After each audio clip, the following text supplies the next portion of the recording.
안녕하십니까, 정의태입니다. 장경태 국회의원 성추행 의혹의 대질신문 거짓말 탐지기 요청. 대순진리의 영화 관계자는 거부하는가? 네, 오원복 피해자는 장애인 학대 범죄로 추가 고소하겠다, 이렇게 나서고 있는 상황입니다.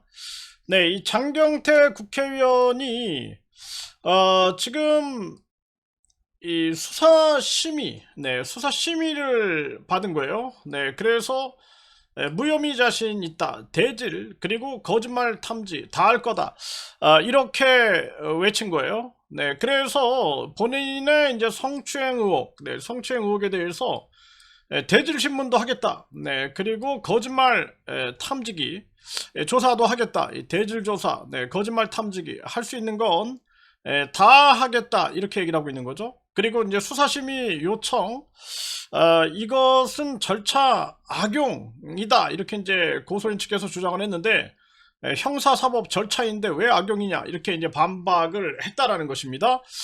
네, 그래서 이 오원복 피해자 같은 경우에도 수사심의를 요청하겠다. 네, 서울청이에요. 같은 서울청입니다.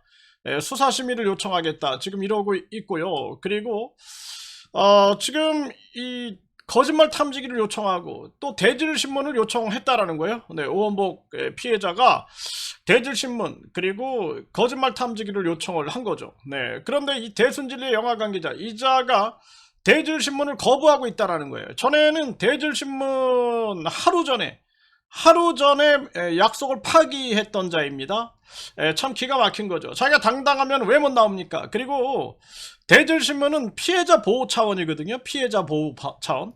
그러니까 피해자가 밝히기 위해서 대질신문 하겠다, 이 입장이 다른 거죠. 장경태 같은 경우에는 이 장경태가 요구한 거예요. 장경태가, 네, 이 대질신문 이런 걸 요구하는 거예요. 그러니까 피해자 보호 차원에서 안 할 수 있을 겁니다. 그런데 이 오원복 선생님 같은 경우에는 피해자죠. 네, 피해자 입장에서 이제 대질신문을 요청하는 걸 거부할 이유가 없는 거죠. 전에도 고양 경찰서에서 수사할 때 대질신문을 분명히 약속을 잡아놓고 하루 전에 안 나와버리는 이런 사태를 빚은 거죠. 거짓말 탐지기 이것도 안 하고 CCTV, 네, 이것도 지금 제대로 했는가, 이런 의혹이 생기고 있는 거예요. 네, 그리고 뿐만 아니라 이번 같은 경우에는 현장 조사를 하는데 당연히 현장 조사할 때 피해자하고 함께 가야 되는 거죠. 네, 그런데 경찰가 혼자 다녀왔다, 이거 말이 안 되는 거죠. 네, 직접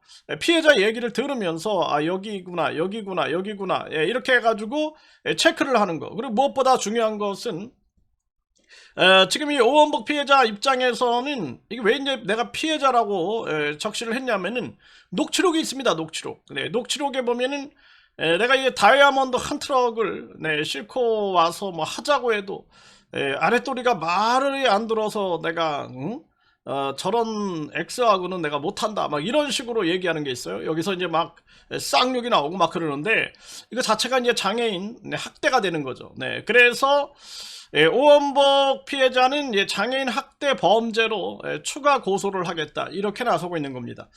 네, 이거 사실 성추행 문제, 성범죄 문제는 정황이 되게 중요해요. 왜냐하면 둘이 있을 때 이루어지기 때문에 이 정황이 굉장히 중요한 거거든요. 그런데 이제 지금 이 대순진리의 영화 관계자 같은 경우에는 문제가 되는 게 단둘이 만났다라는 거예요. 단둘이. 네, 그래서 제가 당시에 제가 굉장히 화가 났었어요. 왜냐면은 나는 앞에서 기자회견 준비하고 그리고 신경이 완전히 곤두 서 있는데 어떻게 단둘이 만나가지고, 네, 술집에 1차 2차 술집에 갔다, 기자회견 전날. 그러니까 내가 분노가 났겠어요. 네, 아주 그냥 다 때려쳐버리고 싶더라고요. 나는 뭔가 도대체 앞에서 목숨 걸고 싸우고 있는데 그 허경영이 기자회견이 있었던 거예요. 나는 앞에서 목숨 걸고 싸우고 있는데 둘이 만나가지고 1차 2차 뭐 이런 거 가지고 성추행 뭐 어쩌고 저쩌고 하니까 내가 얼마나 화가 나겠어요. 그래가지고 내가 막 물어봤습니다. 네, 물어봤어요. 그래서 왜 단둘이 만났냐. 네, 그랬더니 무슨 자기가 무슨 벤츠 뭐 이런 얘기를 하더라고요. 뭐 종단하고 싸움하는데 무슨 벤츠 그런 얘기를 하는데 그게 왜 둘이 만날 일이냐고. 앞뒤가 안 맞는 거죠. 그리고 왜 옆에 앉혔냐, 맥주집에서 그 여자를 옆에 앉힌다라는 것 자체가 네 그게 뭔가 이게 상식적이지가 않아요. 그랬더니 창밖을 내다보라 보게 하기 위해서 옆에 앉혔다 이렇게 얘기를 하는 거죠. 참 기가 막힌 일이 아닐 수가 없습니다. 네 그래서 뭔가 좀 이 심상치가 않은 거죠. 네, 상황이 단둘이 만난다. 네, 그러다 보니까 법원에서도 검사가 왜 단둘이 만나자고 했냐 이런 거를 질문한 거죠. 왜 단둘이 만나자.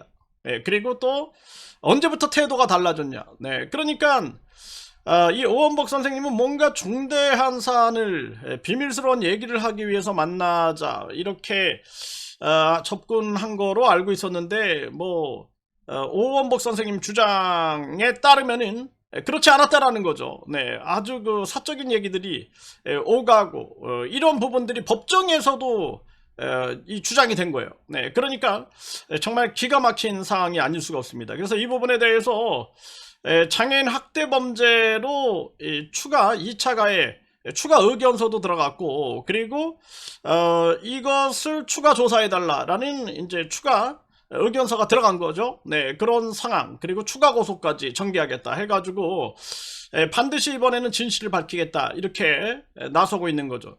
그러니까 단둘이 만난다라는 거, 단둘이 만나서 남녀가 단둘이 만났는데 거기서 술을 마신다라는 거, 그리고 2차까지 갔다라는 거, 이거 자체가 뭔가 의혹을 부인할 수 없는 상황이 아닌가. 네, 옆에 앉히는 문제, 네, 이런 거. 그래서 이 부분에 대해서는 날카로운 수사가 전개돼야 된다. 이게 장경태 국회의원도 지금 서울청이에요. 네, 서울청이고 지금 이 오원복 선생님 사건도 이 서울청에서 지금 조사하고 하고 있는 겁니다. 그리고 허경영이 같은 경우에는 또 준강제추행, 네, 준강제추행으로 또 지금 고소를 당한 상황이죠. 네, 그러니까 이 허경영이하고 이 대순진리의 영화 관계자 이자들이 동시에 이번에 장애인 학대 범죄 추가로 고소가 돼가지고 강력한 심판을 받게 될 거다. 허경영이 같은 경우에는 당장 이자의 1심 판결이 나와야 된다.